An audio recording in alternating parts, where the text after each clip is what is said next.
All right, welcome back to Athletes Pursuit. Today, I have a very good friend of mine joining the show, Shelby Hicks. Shelby, welcome. Thank you for having me. Welcome to the studio. The stew is nice. Isn't it cool? Got a good thing going. It's a good vibe. I got to get a picture back here. Of yourself? Yeah. Deadlifting? Me and Tina, like in the pose of divinity, you know, just Love. Just like in the Sistine Chapel. Who knows? I see you have Dumpling. Yeah, he's my mascot. Yep. He's going to keep you feeling nice and safe today. My weighted blanket. He is our like therapy dog. This is all he does. Your fake therapy dog. Honestly, the other one's over here. I don't know where she went. She's guarding the house. Shelby, I'm stoked to have you here. Obviously, I've been taking your yoga classes now for a little while. And to give you guys some background on Shelby and what she's about, she's a yoga instructor with Tonal and just around New York, hosting her own retreats as well. I know you're going to Mallorca here pretty soon. 2 weeks. Great way to travel and see the world. But she is a yoga instructor, 500-hour certified teacher, and a background studied exercise science at UNC Charlotte. So a great understanding of just the human body itself with movement. And you were a soccer player in college as well, so an athlete. And the reason I wanted to have you on the show, I love your yoga instruction just personally. I think it's a great, the way you teach always keeps me really connected to the movements that we're doing. And it makes me still feel like an athlete in a lot of ways, where I feel like there's a purpose to what we're doing. And then you also connect us to find ways into meditation, into connection into the body. And so I love how you teach. And I wanted to dive into today some of your background of how you got to where you are. Because I see you as someone who's very grounded, who has a great practice and understanding of how to stay connected and what to do when you're out of balance, while still being a high performer and having that experience of being an athlete and pushing your physical limits. And I think this would be a really good place to help people understand how to get there so we don't get out of balance. We don't just go into the extreme physical without understanding how to balance ourselves spiritually and mentally. 100%. Well, first of all, I appreciate that. You're welcome. I feel like I've been trying to hone my teaching into something that isn't just okay, we're just going through the motions in this vinyasa class. We're doing everything with purpose, working towards a peak pose or working towards a theme running throughout. So that's taken a long time to get to, so I appreciate that. But I guess just a little bit more of my background, how I got to where I am. It definitely started with playing soccer. I started playing soccer when I was 4. I was very drawn to sports and to movement. And so I guess playing competitive soccer all my life, working up towards playing in college. And essentially when I got to college, I was so wrapped up with that athlete identity that I'm sure you've been there too. It's like, okay, my identity is now tied to how I perform. And if I'm not performing well on the field or if I'm getting benched, then it's like, oh, you have to reassess your whole identity. It's like sometimes, especially when you're young, I mean, 18 is when I started playing in college. It's like crazy to think back on how young you are when you're really trying to, push at a high level. You're still a baby. And so I started in the off season, I started going to yoga classes, just this random studio next to my school. And it was kind of the first time that somebody was like, how does your body feel? How do you feel in this moment? Listen to your body. And I was like, listen to my body. That no one's ever asked me to do that. It's always like push through the pain. You're gonna get in that athlete mentality. Like if you're noticing pain in a game, you're like, well, I got to keep going. Like, I had shin splints the majority of my college career that turned into like, what are they called? Stress fractures. So, Wow. You're just playing through pain because, that's what you're expected to do. And so it was kind of in college that I was like, oh, what does it feel like to listen to my body? What does that mean? And how do I kind of push away all of those tendencies, those habits I had that were just like, okay, drown out the pain. Don't listen to the body. How do I kind of rewire myself to come back into my body? And so that's been now like a 10-year journey as using yoga to relearn how to listen to your body. And especially in today's society, I feel like there's this lack of embodiment. We spend so much time up in our heads, you know, especially if you have a desk job, you're sitting, you're not really moving. All the work is being done up in your mind, and we kind of disconnect from the body. And that has obviously led to some diseases and mental health issues. And, you know, a lot of it's starting to come to the surface, I think, in the past 5 years. The whole disconnection and what that's causing in our health. And what did that cause, if you can think back to when you were playing soccer and before you went into that yoga space? How did that show up for you? Because you're being out of balance, you're pushing, right? And you mentioned things like shin splints and physical kind of pains. Yeah. But mentally, how did you suffer? Like in retrospect, how did that show up for you that maybe hurt your performance or how you were showing up? Yeah, I think, and it also kind of depends on your team environment, your coach. But when I was brought on, you know, you as a woman, for some reason, you have to commit to what school you're going to when you're like 15, 16 years old. And so you just for me, it was like, I'm just going to go whoever gives me the most money, I'm going there. And so you get there, and I didn't really take into account like, oh, like, do I like the coach? And the culture, all that. And so my coach at the time was very much into and very vocally telling us, you know, if you mess up, if you don't perform, you're subbed, you're benched. We have one of the quotes I remember him saying, and it really like, just horrible to think back on. He was like the second you up, we have replacements. Yeah. Yep. Am I allowed to curse on this podcast? Yeah, go for it. You can say whatever the you want. And so you're stepping onto the field scared. You're like, I can't make mistakes. And the first couple years of playing college soccer, it was almost like the thing that I loved the most was kind of being made my enemy. And that was really tough mentally. I feel like for the first couple years of college, I was pretty unhappy, and it was like, I have to keep doing this because it's paying for my ride and, you know, all those things. But the second I added in yoga and I started adding in closely after meditation practice, I would wake up at least 30 minutes before I had to start making breakfast and all those things, and I would journal and meditate, and obviously was adding in the yoga. And I feel like that it really started to bring me back to a more centered spot to where my identity wasn't as tied up with this one thing that it had been tied up with for the majority of my life so far. And it really helps you kind of almost sit in the passenger seat instead of the driver's seat. You're like, yes, these things are happening to me. Yes, these are my thoughts, but can I observe from a little bit further back? Can I see it from a step back, and then I'm not as attached to everything that's happening? And so that's definitely one of the things that yoga and meditation has changed and shifted in my life. And I used to have like a very short temper, and I'm sure Robert will sometimes be like, it's still there. But I feel like over the past like 10 years, that temper isn't as much of a thing anymore.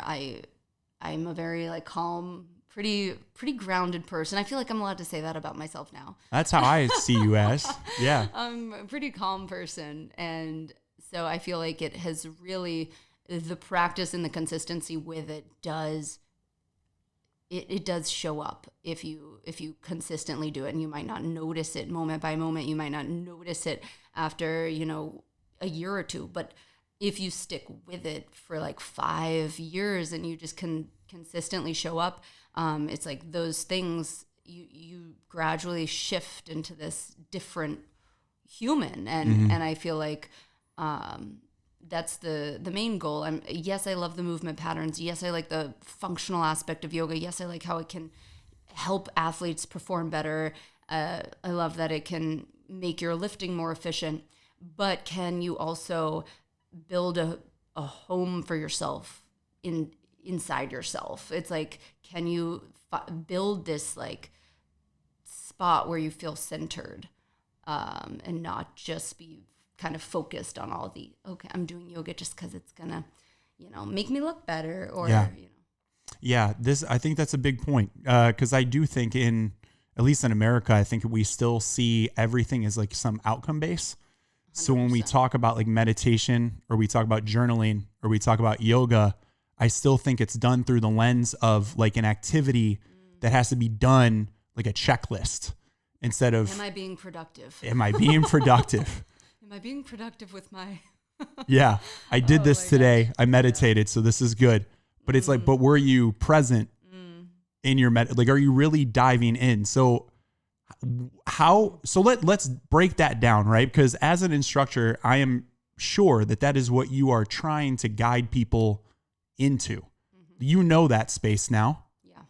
So maybe starting with your own journey of when you get into that yoga class and those early days of stepping into meditation, do you remember some of the resistance that you had yourself to allow yourself to get into that space of being open? I think a lot of us in today's society are kind of conditioned to push discomfort away and push any emotional state that isn't, like, it feels like we just are supposed to push through and be happy, and we kind of resist discomfort. And a lot of the time, meditation or yoga practice is going to bring up those discomforts, especially when you get still. And traditionally, or originally, yoga, the practice of yoga, the movements were made so that you could sit for long periods of time in meditation and not be horribly uncomfortable. So it's like, yes, the movements are important, but the whole point is so that you can get comfortable with stillness. And in the beginning, and maybe not ever, you're going to find that the discomfort that comes up when you're, sitting in a shape, whether it's like a pigeon pose and you're holding it, or whether you're just sitting in seated meditation, you're going to experience discomfort. Your mind is going to wander, and you're going to get frustrated, and emotions, maybe when you're in a yin posture, emotions that have been stuck in your fascia might arise. But can you allow that to occur instead of just resisting? A lot of times I feel like we don't let emotions kind of do their full work. We kind of try to nip them in the butt, and we're like, no, we're staying positive, we're doing this. But it's in yoga, it's like the yin and the yang. You embrace them all because they're both sides of the coin. You have both, and you're not supposed to it's just like the nervous system. You're not supposed to spend too much time in one or be too attached to the positive and push away the negative, because they're both a part of the experience, and there's something to be learned from the pain. And if there is no pain, you're not going to experience the full level of the joy when it comes to you. I was sick recently, and it's like you don't realize what you take for granted until it's ripped away from you. If every day was sunny and bright and you always got what you wanted, would you really appreciate any of it? Would you really? Yeah. I feel like I went down a rabbit hole. No, that was. I'm glad you went down there. I think it was because we were talking about Alan Watts earlier. I love Alan. His philosophy is great. What a guy. Truly, a legend. Ahead of his time too. Oh yeah. Because he was speaking about East and West in the 60s. In the 60s. This was very progressive, I would say, thinking for Western culture, to say the least. I remember, I think it was him that had this scenario of just imagine in your mind if you were in a dream and you could have everything that you wanted. And it's the day the way you want it, life the way you want it, money the way you want it, every experience the way you want it. He was like, eventually you would want to change things up. Eventually you would get so bored with this predictability that then you would start to manipulate things and you would start to crave this sense of uncertainty and a sense of adventure. And then before you know it, you kind of get to this point of just reality where you realize you do want to sit in these moments that are challenging. Like it's the vigor of life. He talked about that relationship to uncertainty and discomfort. Cause that was my experience too, was just having control of a situation of life, or what you believe is control, like an illusion of control. And can you create a relationship to uncertainty, to that feeling? That is what yoga and meditation has taught me and helped me create a deeper relationship to. But did you experience that as well? Is that kind of the point? Because even when you're talking about these poses, you're talking about sitting in these poses like a pigeon pose, and you start to feel discomfort like in the physical. And I can imagine that some people being in that position would only focus on the physical discomfort. Mm-hmm. How do you create a shift? I think, and especially as athletes, you're used to like noticing the physical discomfort and trying to push through. Whereas in yoga, you're supposed to find, or at least they teach that you're supposed to look for this balance between the effort and the ease. You're supposed to, yes, be feeling something physically and be pushing yourself to a certain extent, but can you also find stillness or softness or ease in the mind even when you're experiencing something slightly uncomfortable, and know when to, and it takes time to know, but eventually, little by little, the more you practice, know, am I pushing too far? And when to dial it back. You're supposed to stay in that happy medium. And it's like, yes, you want to be exerting physical effort in a yoga practice, but can you find the stillness in your breath? Can you soften your jaw? Can you untense the shoulders? Can you still be exerting effort, but finding this like flow of things?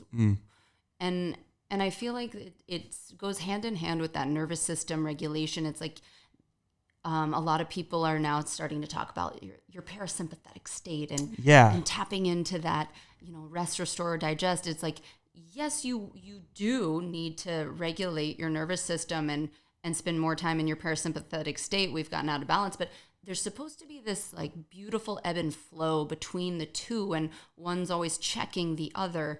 And I think it's hard to understand and listen to those internal signals from your body if you're always tuning the body out and always being like, pain, let me push that away. So it's like, can you use the practice of yoga and meditation to start to reattune yourself with those signals? Like, okay, this is a signal I'm experiencing, and then do I need to slow down, or can I push myself a little bit more? And little by little, you kind of find that ease between the two. And it took a long time to get there. I think nowadays, I love planning a class with a certain peak pose, but what I think I like even more is I'll just, at night, I'll like light a candle, light some Palo Santo, put on a playlist, and just get on my mat and see what the body needs. And I'll just start moving and just let my body kind of take it where it wants to go. And this is where you are now? This is how you go through your practice? This is my personal practice at home. Like, I love to take a class in a studio. I love to, plan out a structured class and move through it myself. But when I'm doing my own yoga practice, I just kind of show up and have no plan and see where it goes, what feels good. And I feel like it's in those moments where you have no expectation and no kind of set parameters, and no like, okay, I need to get this done, and no time limit on yourself, that you really start to find creativity. And it's kind of where I find like the majority of, I'm like, ooh, that shape isn't a traditional yoga shape, but its root is, and now I'm just kind of turning it into my own thing. And how would I explain that to my students? And you kind of get into this space where you're like, you start to notice more subtle sensations. They say the ancient yogis could like really feel each organ inside themselves. They could like close their eyes and feel each individual organ, and they could control their heart rate to only beat like 2 times per minute. Oh, wow. Like, these are the guys that, were in the cave for a year.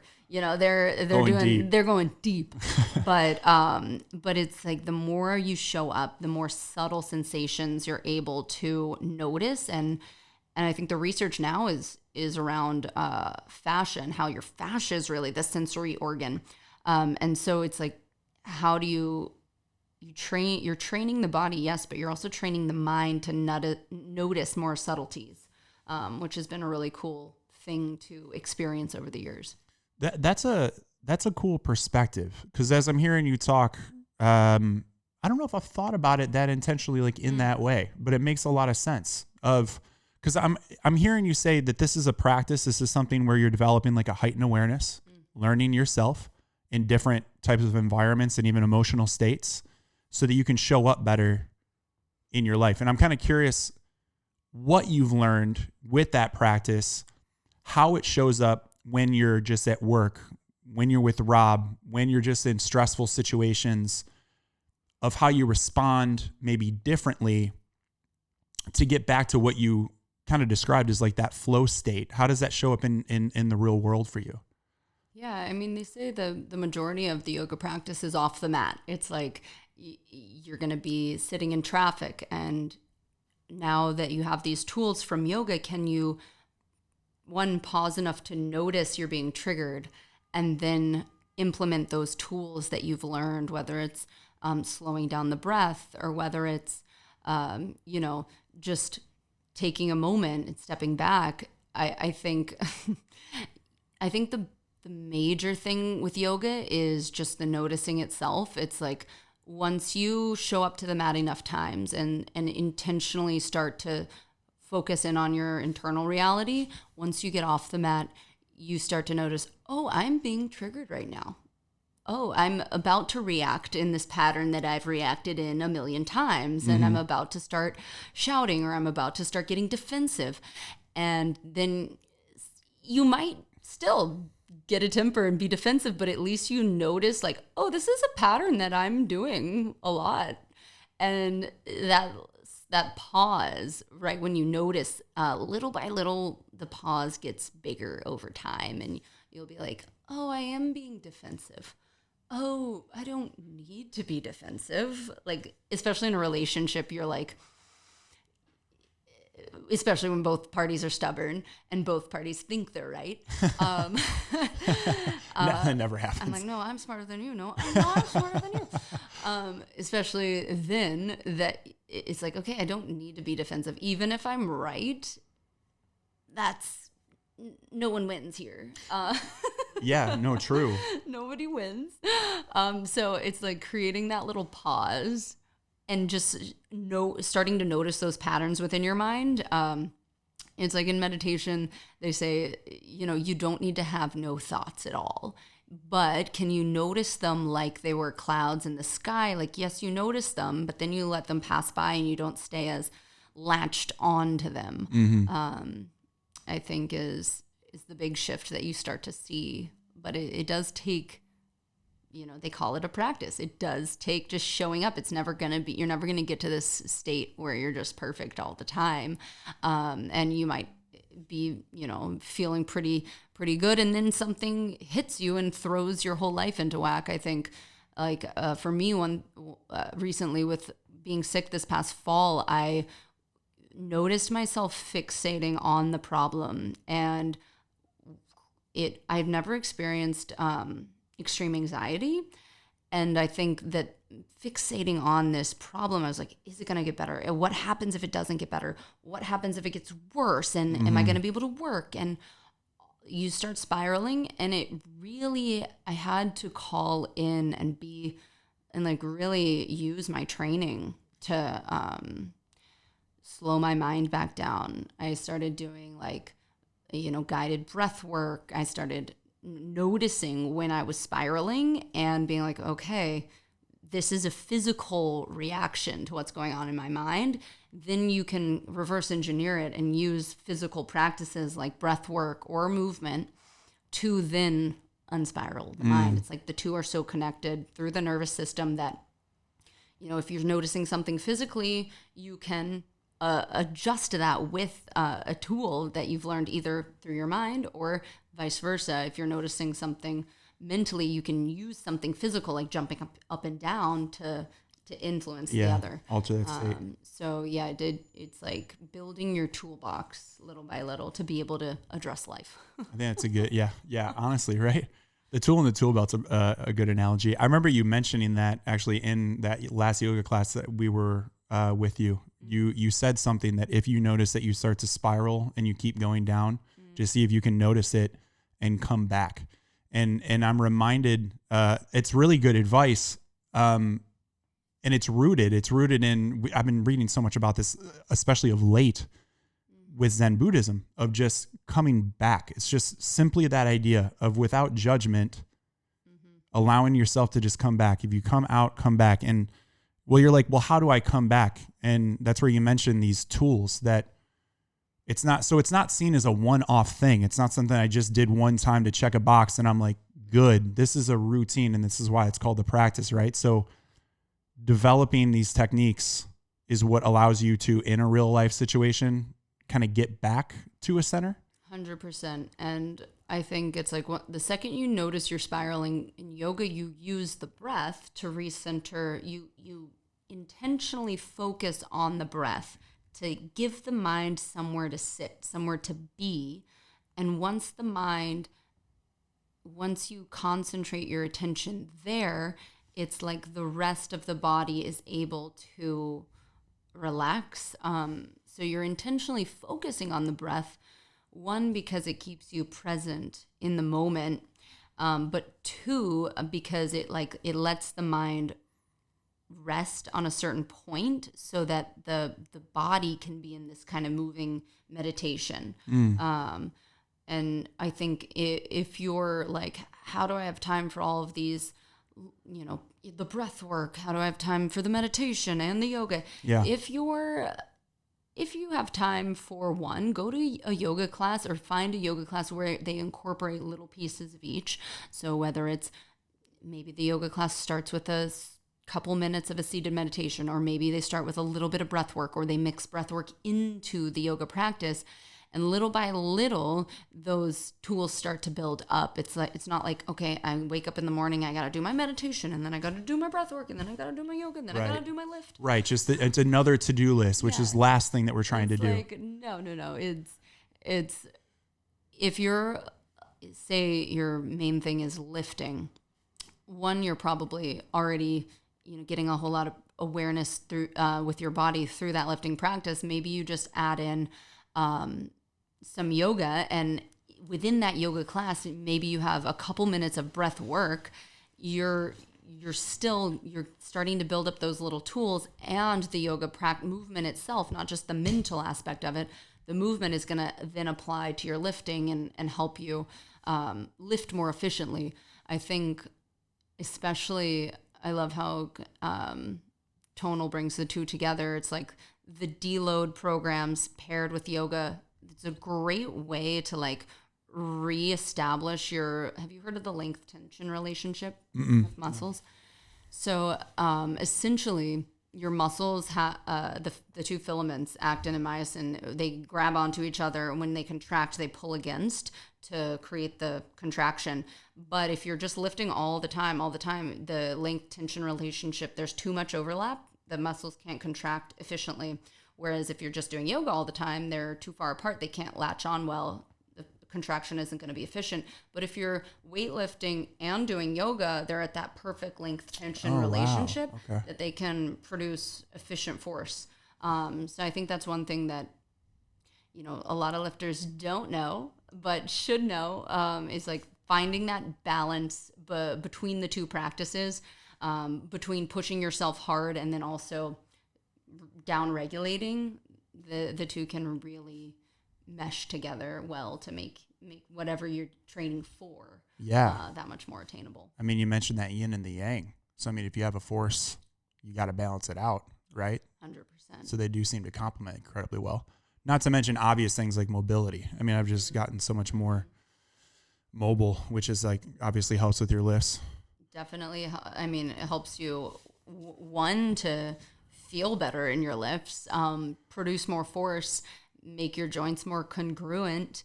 But then I think the re-regulation of your nervous system that comes from yoga, it's like people don't realize that if you're constantly training, especially I feel like there was a phase in fitness where it was, Nike, just do it all the time, like train, push through. That has led to a lot of overtraining. Yeah. Yeah. And I feel like, well, I don't feel like, I know that if you're constantly overtraining in this heightened sympathetic state, the chronic stress, it won't let you build muscle. Like if you're not balancing out your parasympathetic state, your cortisol is going to remain high. Mm-hmm. And when cortisol is high, your body's in a catabolic state. Like it's going to break down protein to make energy more available. And then you won't be able to build muscle no matter how much you're training. It's like there's always the checks and balances. So. Yeah. Yeah. It's a good point. I mean, you just can't do too much of one thing. I mean, you break down. I've experienced that personally. I had to make massive changes to like what my routine was just because I was going way too much into the performance category. Deloading? I wasn't deload. I was being an idiot. Why do you think I talk about this stuff all the time? I was like, I used to do this. Don't do this anymore. It's silly. Because I do get it. This is why I think it's so important, dude, because like you go back to that earlier thing of like pushing and just like ignoring and continuing to go. And we're wired that way. It's like hustle culture, grind it out, keep working. Complain. Don't complain, keep your head down. And I'm all about that. I'm all about like working hard. Obviously I like that edge, but to do it out of balance makes no sense anymore. Like it will, maybe when you're young, you can get away with it for a little bit physically. Can. I don't know if I have told you this, but when I was a sophomore in college, I decided I was going to be vegan because like all of those. I went through this phase. Oh yeah, all those books were coming out, like How Not to Die, like all of these books coming up. The about, Netflix like, documentaries. You will die if you're not vegan. Yeah. And so I was like so tired all the time playing college soccer and trying to eat a vegan diet on like a college budget. Like what? Yeah, where did you go? In North Carolina, too. Yeah, it was at UNC Charlotte. And Bojangles ain't got no vegan plans yet. And it's like literally for a pregame meal, they would take us to like Carrabba's, and I'm like, okay, so I can have pasta. Got it. So no protein. And I was just so tired all the time, just trying to push through. And it's like you hit a wall and don't realize like, okay, yeah, if I'm not, obviously in college sports, you have an off season, but in that off season, you're supposed to be training for the next season. So it's like, if you never give your body that time to rest, it'll find it for you and you'll get injured. It's like the high cortisol all the time. It breaks down your tissues and it breaks down your connective tissues. It's like you're creating all these micro tears when you're training. And if you don't give yourself that break or that deload, those tears never get repaired. It's like you're just doing more harm than good. And I think that it takes maturity to realize that. And, it does. And when you're young, you can push through. And then you get to your 30s and you're like, oh, this hurts. Oh my yeah, God. It ain't recovering like it used to. Nah. But I think recovery is starting to be more at the forefront of training. Like so much research has come out in the past 5 to 10 years. Like even, the whole ice bath thing has had a huge shift. Like after a game, we used to get in the ice bath for 12 minutes. And now all the research is like, that's counterproductive. And it's like things are evolving. In my first couple years in college, we had 8 ACL tears. 8. Wow. That'll change your team dynamic real quick when there's 11 players on the field. And so finally they started, putting money into ACL research. We would wear these like little trackers, tracked every movement during training, every movement and heart rate during a game. And we were running like 8 miles a game. And then we would go, my coach, I'm sure he's a good guy at heart, but we used to do 3 a days, And then oftentimes we would lift the same day we had a game. And I was like, yeah, that makes sense. We have 8 ACL tears. Oh, dang. Yeah. Wait, was your head coach also your strength coach? No, but like the head coach would be like, we're lifting these days. And then our strength coach would be like, okay, here's. Wow. Okay. Yeah, we've come a long way. So we have, just in like the past 5 to 10 years, a lot more research has come out on recovery. What do you kind of wish the strength athletes better understood about how to integrate yoga and recovery for their performance? I feel like a lot of times, yoga is definitely starting to be kind of more well respected as an actual modality. That is one good for your physical and mental health. I think as a strength athlete, it's like people are starting to understand, oh, it will make what I'm doing more efficient. It'll help me perform better at my lifts or perform better on the field. But I think it does come back to helping athletes understand the science of it too, will make it more applicable to them. They're like, oh, sure, like, it's got to stretch, sure. But I think bringing the science to people's awareness, it helps them be like, oh, there's an actual length tension relationship. Like the the legitimacy of it. Like a bodybuilder who is not doing enough mobility, like you can't even like turn and look over your shoulder. It's because every time you go to sleep, your muscles get a tiny bit shorter. Yeah.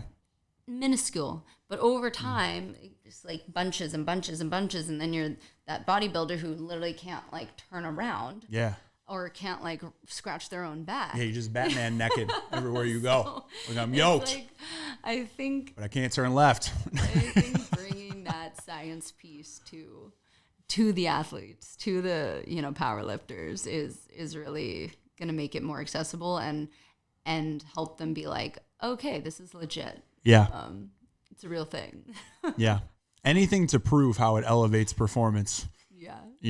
Then we'll get into it even deeper. You're like, okay, cool. It's going to make me better than my competitors. Got it. But. Yeah. Which again, cool.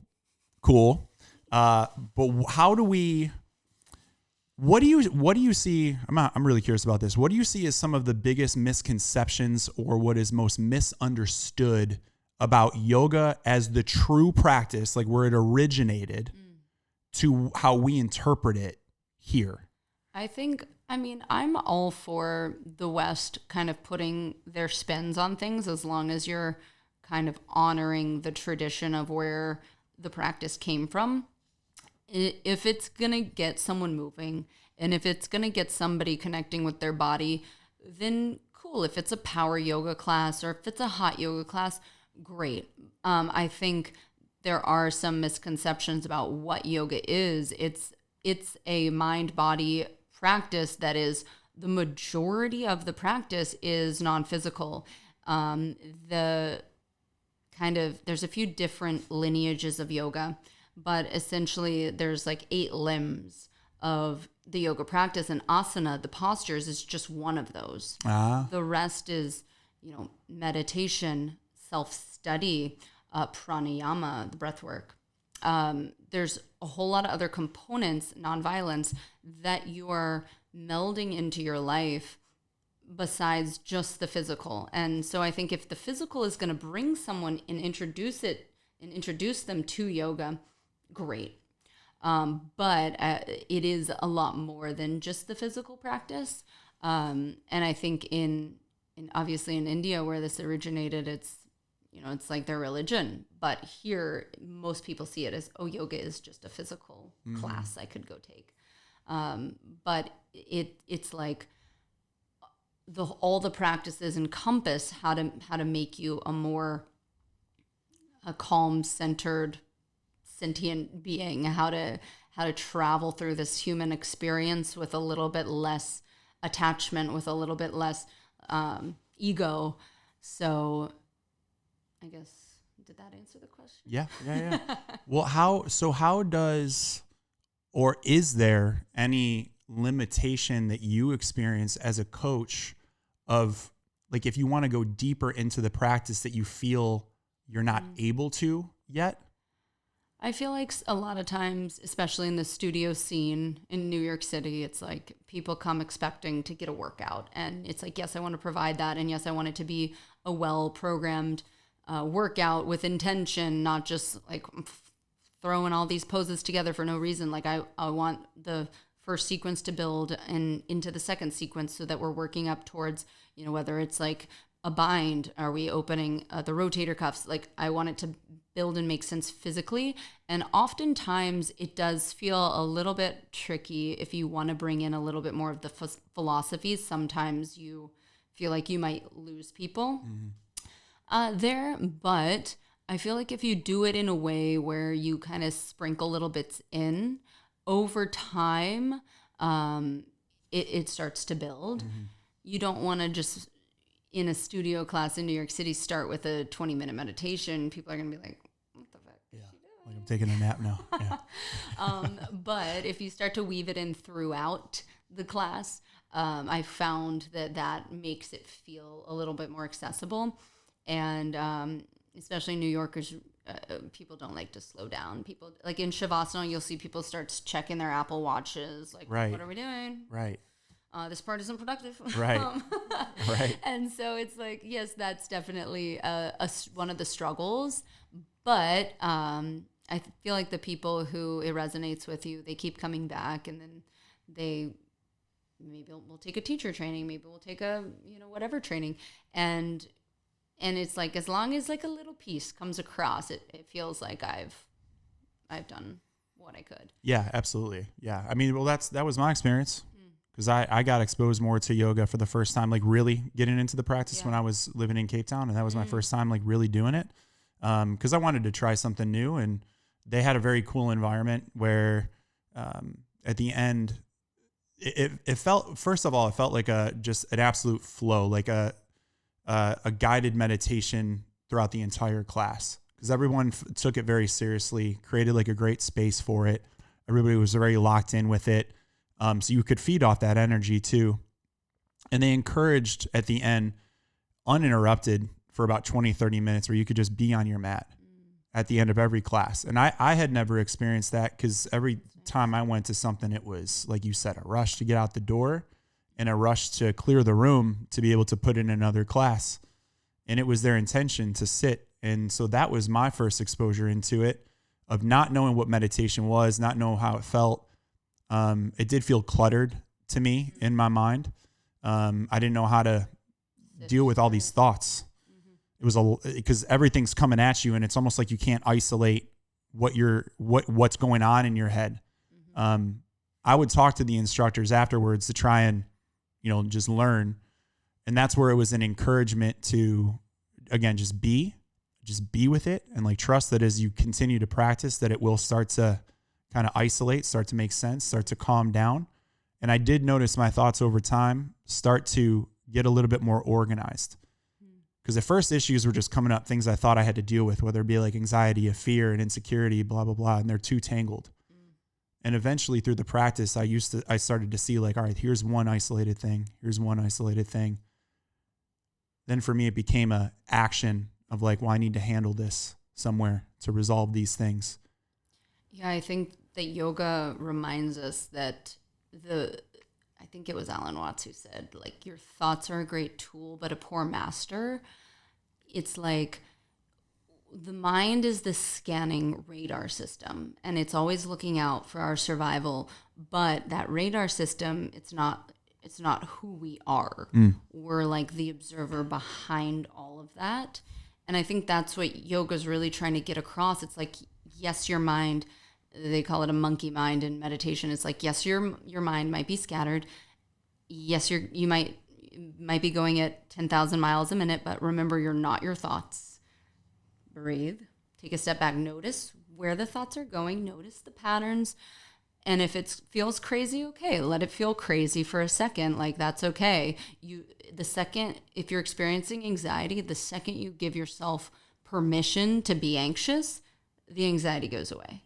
It's like, give yourself permission to feel what you're feeling, to notice what you're noticing, and don't try to immediately change it. Just notice it and see what happens. And I think that's what yoga is really about. And then eventually that noticing gets deeper and deeper and deeper.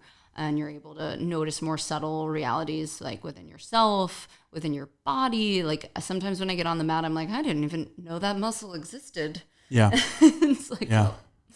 so I think that's one of the big things that has shifted. So with that, when we talk about like detachment and you talk about like observing thoughts, right? So you're anxious. So I suppose the goal is to detach yourself from the feeling so you don't identify with anxiety, something you're experiencing. And then we talk about like letting go. So maybe we don't do something instead of just acting through emotion. I think there can be a misinterpretation that if you're observing this without having practiced it yet, that feels like I'm just letting things happen. So I'm not taking action on anything, versus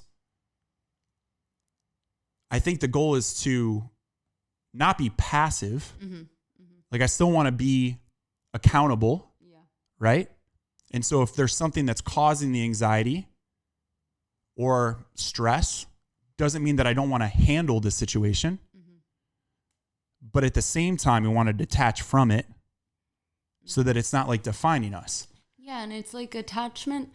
It's not so much about don't do anything. It's about don't be so attached to the result. And that was something that like Rob honestly reminded me of when I was sick. He's like, don't worry so much about what might happen. You know, focus on what you can control in this moment. And, you know, if things get worse, they're going to get worse. And you'll deal with that when it arises. But don't focus about a future result. Focus on just like, and that helps a lot with kind of finding your passion too. It's like, if the result didn't matter, if the money didn't matter, what would I choose to spend my time on? Yeah. And it kind of reshapes like how you go about several things in your life. It's like, okay, if I fail, I fail. If it goes well, it goes well. But like, what would I do either way? You know, it's like, how would I want to spend my time, even if it fails or even if it's successful? And so yoga, it's like one of those core things. It's like, don't focus so much on about what the pose looks like or the result of getting better at the shapes. Just like, don't worry so much about the results. Just notice where you are right now. Focus on what you can control right now and just move because it feels good or do something because it brings you joy. Yeah. Yeah. That's a nice thing to notice. Joy's fun. Yeah. That feels good. And I feel like that's kind of, especially in New York or in America, it's like we're so focused on these outcomes. And we're so focused on getting to the next thing and the next thing and the next step and the next certification and the next job that like we forget about joy. Yeah. And what is that parable? It's like the banker and the fisherman. It's like the fisherman is just out enjoying, you know, his time, and the banker comes up to him and he's like, how long did that take you to catch that fish? And the fisherman's like, no, not that long. And the banker's like, well, now what are you going to do? And he's like, I'm going to go home and have lunch with my wife and maybe take a nap and then go play chess with my buddies and have a glass of wine. And the banker's like, no, you got it all wrong. Like, you need to be fishing longer so that you can catch more fish and save up money so that you can get a fishing boat. And the guy's like, why?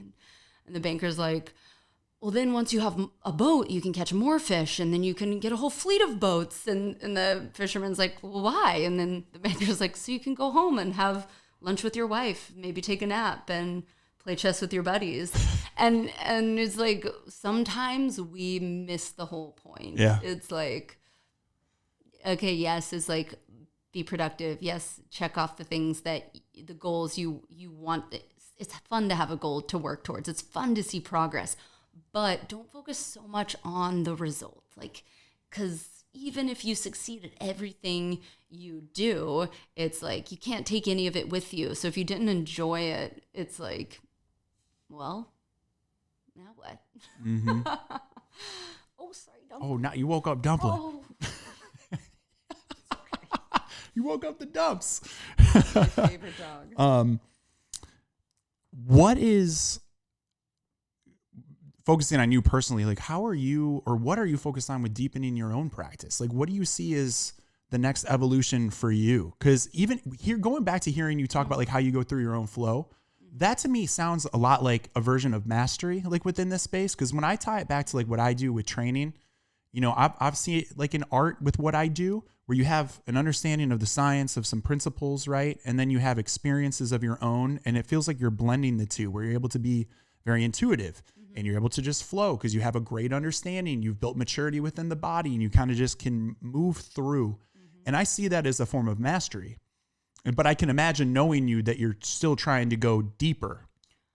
100%. I mean, I think in two ways I've recently been trying to go deeper. I think being sick this winter brought me back to the non-physical side of the practice. And I was like, oh, like maybe, you know, this happened, you know, who knows if things happen for a reason or whatever. But I was like, maybe this was like a moment where I was like, okay, I was pushing the body too hard and I need to just recenter on those non-physical parts of the practice, come back to my meditation, come back to my breath work, really see what's there. And then I've also recently been studying the fascial lines a lot deeper and how they're intertwined with the meridians of traditional Chinese medicine. And so I've been playing with, I guess, a blend of functional range training, functional mobility, and traditional yoga shapes, and how to kind of morph the two together. And that has really helped me access some more advanced postures. I've really been playing with like my handstand and my forearm stand a lot. And I think that those more advanced yoga shapes, yes, they're a fun goal to get to, but I've really been noticing it's like, oh, the journey to get there, it's mental and physical, because like to build a strong handstand, you have to pay attention to your wrists, mobilize the wrist. You have to build strength in your rotator cuffs. You have to really create core compression, especially to be able to get into a handstand press. It's like, oh, okay, these shapes are in the practice for a reason, because they're meant to take you through this mental journey and this physical journey at the same time. It's not about just once you get there, cool. It's like, okay, what are all those little pieces that you learn along the way to create this cohesiveness? So I've been playing a lot with those more advanced. Yeah, what is it? What is it, Dumps? So I guess that's where I've been playing recently, with both the fascial side and exploring what's there, and then inversions. Oh, the inversions. Inversions are fun. Yo, what was that pose you had us do? I called it like birds of prey. You remember that? It was like birds of paradise, something like that. Birds of prey. That's a better name for it. Bird of paradise. Everybody looks like they're in pain when they're in bird of paradise. Yeah, it man. Should be bird of prey. Dude, listen, if you guys don't know this pose, she's walking us through it in the room, and all of a sudden I see you like get on your feet, and then I saw you stand up, and I was like, oh, hell no. You're like bound up. I think your biceps are too big to create the bind. You're like, I can't even begin. We'll say that's what it is. Yeah. that makes me feel better. Oh my gosh. No, but you have some good mobility, especially for lifting the way you do. It's like, you know, I love Akeem, but you know, he cannot. Oh no, Akeem. Getting into an upward table. You're getting called out, bro. Wrong. You're getting called out. Show me an upward table. So it's cool to see somebody who is that strong, but still being able to get into some of these intense postures. And it's like you, if you're able to do both, you're making your body more resilient, more pliable. It's always this debate in the fitness space. It's like, is one movement bad for you? Are moves dangerous? Is knees over toes dangerous? It's like no movement is inherently dangerous. It's just what you're prepared for at the time. Absolutely agree. Yeah. So yeah, that's why you like work through these progressions, and the consistency matters, and how these practices connect. You just can't rush this whole thing. You can't rush it. I'm just gonna go do handstands tomorrow. And I will say, like, especially I love how Tonal does a deload program, because especially beginners, it's like if you're getting into weight training, you're seeing these results really fast because the muscle can evolve pretty quickly and you can see changes pretty quickly, but it's in the connective tissue that you kind of have to give it time because it's much less vascular. And so the connective tissue doesn't evolve and doesn't change and grow stronger as fast as the muscle. So if you are running out the gates, getting on the strength training game and pushing yourself without deloading, eventually you're probably going to hurt your connective tissue. Yeah, I feel that. It's taking the time little by little, being patient. It's not overnight. Yeah, no, it's certainly not. Nothing is. But yeah, you feel that difference. I've felt when you go too far into that physical zone, without that, you get these aches and pains and joint issues, feel a little sluggish, tired. It's just not worth it. And when we're talking about, that's why I was excited to have you on to talk about this, because we always talk about this physical aspect and pushing and being high performers. But if we're wanting to do that for a very long period of time, then this needs to be integrated in some way, shape, or form into your practice, not just for physical, I think, mastery, to be able to continue to move a way that you want to, but to be able to do it, I think, from a place internally that also is sustainable and peaceful. Mm-hmm. That's become a huge priority and a big point of focus for me of, it can't all just be about achievement either. Like I want to enjoy life from a place of peace, not even just like happiness, just peace and like a sense of calmness and, 100%. A steadiness kind of within myself. And, this is a different type of challenge. Oh yeah. It's like, we know how to push through pain, a lot of the time. It's like, but do we know how to be still? Yeah. And I think that's one thing that kind of scares people away from yoga or some of these practices. It's like, oh, I don't really want to confront myself. How much of a struggle was that for you back in those college days, like getting into this? I think as you first come to yoga, it's a physical practice for the first, little while. And then once you go enough, you start to realize, okay, yeah, it's more than that. And then you might start to dive deeper into those other sides of it. And I think it was my first teacher training back in 2017. I went to Bali. Robert and I traveled for like a year after college, and I was like, I want to do my teacher training. I'm tired of, I was working in the biomechanics lab at UNC Charlotte, and I was underground every day, and I was like, this isn't it. This isn't what I want to do. Let's take some time, travel, and I forget where we were, but I was like, there's this training in Bali. I'm signing up for it. Let's go. And I think it was in that training, it's like you're there for 30 days, you're practicing all day, every day. It's like was my first introduction to really meditating a long time every day consistently for a month. And it's like you go through at first you're like, I'm not really meditating, I'm just sitting here pretending I am. And then it's like after a few days you're like, oh wow, my mind was still for like a whole minute. That was crazy. And then you realize you're like, oh, well, now I'm chatting with myself inside my head. I'm not doing it anymore. Okay, let's see if I can start doing it again. And so it's like, it's frustrating and you feel like you're not actually doing it. You almost feel like you're faking it for such a long time. But then eventually you get longer and longer little pockets of pauses in your mind. And you're like, oh, the story that was going on in my mind stopped for like a little bit. That was cool. Yeah. So it's like, at first, the practice feels not hard, but it feels like you're not doing it right or something. And that's normal. And that's part of it. And so it's like just the act of showing up and trying to like listen for a second, even if you're like, how am I supposed to just focus on my breath? Like that's impossible. Even if you're just taking a moment to go into the space of the observer. And if you're just noticing, oh, my mind's fucking crazy right now. Yeah. At least you're sitting there and bringing your awareness to the fact that that's going on. And yeah, it takes a long time. My 300-hour training, we did a full day meditation. That was intense. Yeah. Wow. That was intense. Wait, so are we talking 12 hours? Or are we talking longer? So my 300-hour training, we meditated an hour every day. And then we did a full day sit where you just have breaks for eating. And so it's like 8 a.m. till noon. You sit there and, I ended up just laying on my back because my legs started hurting. Yo, bet. Yeah. And then you eat and you come back and you start again.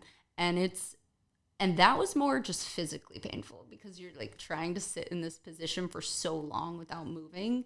That's just like more physical battle. But I think I was chatting with you about these Vipassana retreats where you go, it can be 5 days, it can be up to 30 days. So like my teacher for my 300-hour, he sat a whole day of meditation for 30 days straight.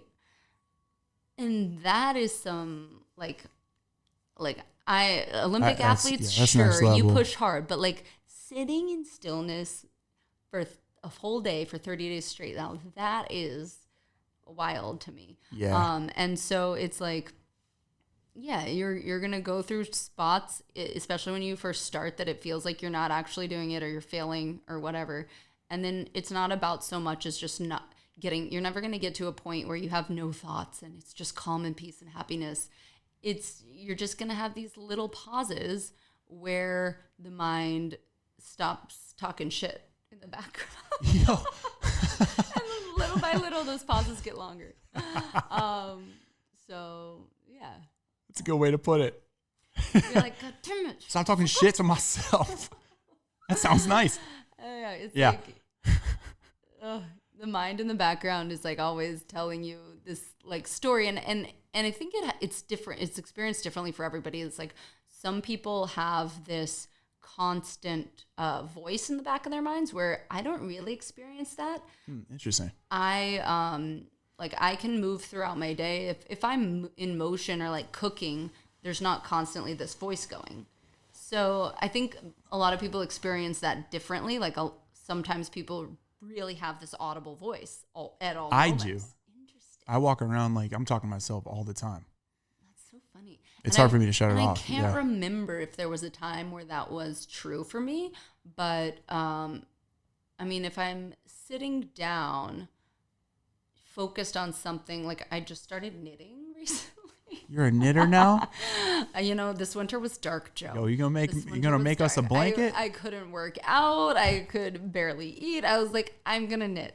But I noticed like when I'm doing something with my hands or when I'm walking, the mind goes quiet. Yeah. That's what I think helped me get into honestly like training and doing anything physical, fitness related, sport, coaching, being on set, doing anything like that, because it gets me out of my head. Those are the only environments that create like a stillness and a peace, and that's why I've gotten so drawn to like yoga and meditation, to like get there more under my control, under like a situation where I'm able to calm it down, because I struggled with that most of my life of just always having a voice pushing. So without knowing that, I think that's why I was drawn to sport. And I feel like a lot of the time the voice is negative. Yeah. So it's like, oftentimes I try to, in my yoga classes, I'm like, notice, how you're talking to yourself. And it's like, invite yourself to speak kindly to yourself. It's like, you don't deserve to be, spoken to in a negative manner throughout your whole day. It's like a lot of times it feels like we have to hit certain things to earn joy or to earn happiness or to earn peace. And it's like, what if I allowed myself that peace right now, just for this moment? Like, what if I allowed myself to feel content? Or what if I allowed myself to feel grateful in this moment? And I feel like that's something that in our society, it's hard to do, because it feels like you have to hit all these things first and then you can be happy. Yeah, like earn it. Exactly. Yeah. I think that's a big shift that I try to at least touch on when I teach. Yeah, you do. You do a good job of like bringing presence. Another thing that stuck with me that you said at the beginning of the class a couple weeks ago was just as simple as notice what brought you here and what it took for you to get to your mat today. And as simple as that question is, it was making me think about, because I was having kind of one of those days where my head was going a little bit, and I'm like, I wasn't as peaceful as I wanted to be, like showing up to it. You know what I mean? And then when you think about that, you're like, man, all right, maybe that's what the practice is about. So yeah, I was still feeling a little chaotic, but you still like show up. You're still meeting yourself today, you know? And then through that practice, as you're drawing awareness to it, it was harder for me initially to calm down and get present with my body. But through the practice, you get there. It was like throughout the rest of that session, it changed. Like if you show up, I think one thing that my teacher said that has always stuck with me, he said, yoga is first and foremost a breathing practice. And if all you do is show up on your mat and just lie there and breathe, you'll still leave your mat feeling changed, because it's just that idea of showing up, accepting what things are as they are in this moment. You might not be feeling good. Can I accept that that's my experience right now? Can I focus on my breath even if I can't move, even if I don't have the capacity to move today? And you'll still, just by bringing that awareness, you shift. Yeah. Create that shift in yourself. It's this, all of this really tied together. Like when you bring it home is, sorry, don't believe, is, I have found to be super powerful, because, I still always tie this back to some element of performance, because when I'm thinking about the people that, you know, like I speak to, someone like myself who I am ambitious. I want to do well. I want to show up well to things. When I lift, I want to do it at a high level. I want to train at a high level. I do want to push myself. I want to continue to learn. I just want to do it within balance. I want to do it without losing myself. And I want to do it from a place of like calmness, of steadiness, of confidence, of anchored confidence.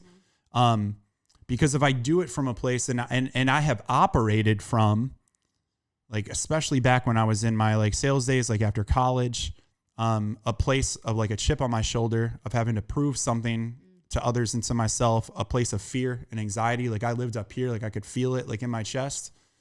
And now it feels like I have developed this way of like being able to be within myself, and you show up differently.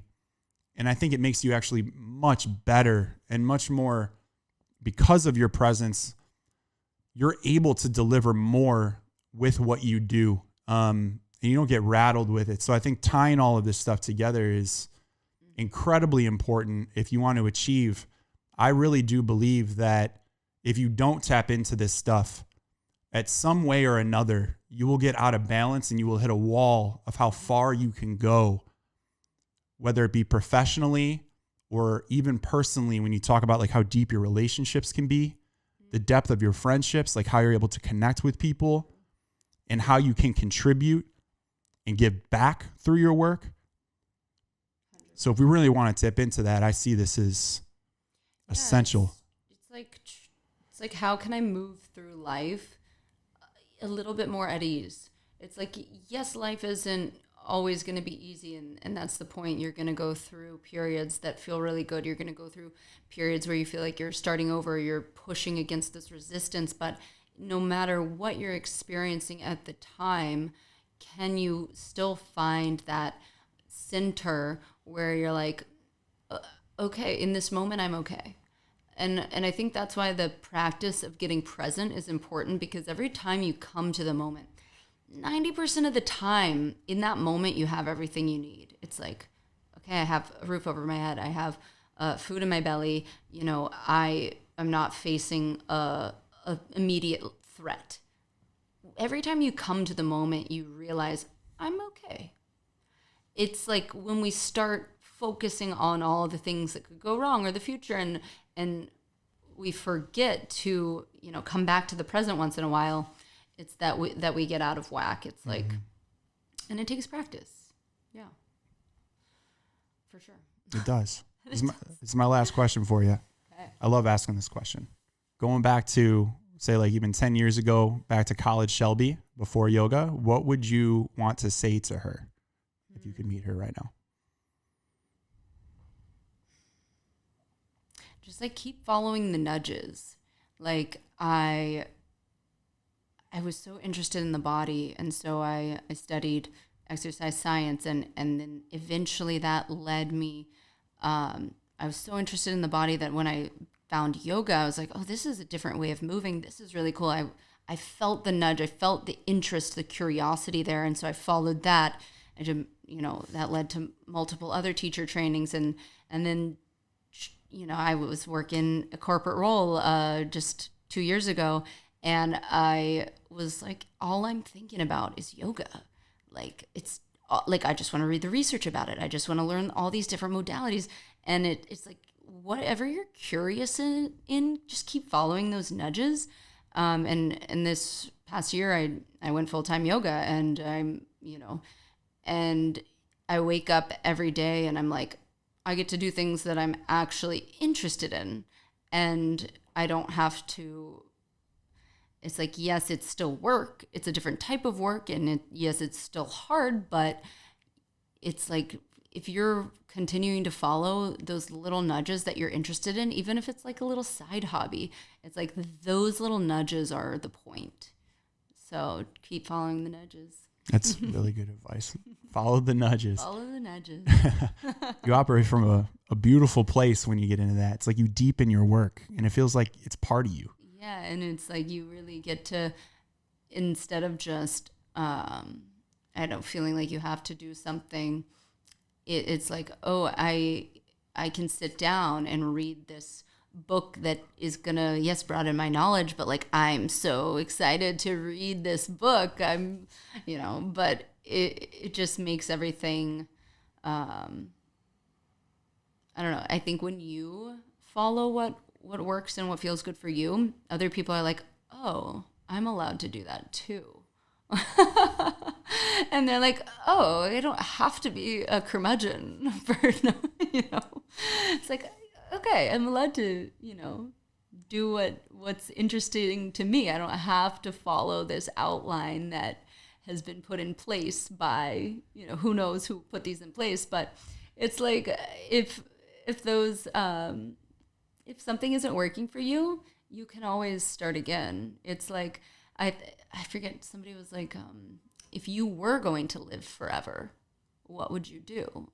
Because it's like, if you had all the time in the world, what would you choose to spend your time on? Mm-hmm. And I think we sometimes feel like, oh, well, we've gotten this far. I can't stop now or give up now, or I've come too far to give it all up. But it's like, yeah, you can always start again. You can always pivot. Yeah. In fact, I look forward to doing that. I think that role of that beginner, of like immersing yourself in something and then becoming that beginner again, I think it's exciting. Be the beginner again, be a whole different person multiple different times in your life. Like, sick. Sure. Live life differently. Keep exploring. Mm-hmm. Yeah, man. Keeps things interesting. It does. It does. It does. Yeah. Shelby, dude, it was a pleasure. Thanks for being here. It was a good time. Fun. Hope everyone else had as much fun as we did. Yeah, we had a great time. And we'll get Akeem into that yoga studio ASAP, right? Akeem, come to my Sundays. Just do yourself a favor. We're going back. We're going back. We'll bring Dumpling as a little support. Can we do that? Can we get him in there just like the goats and stuff like that? Yeah, let's do it. Climb on your back. All right, guys, we'll see you next time on Athlete's Pursuit.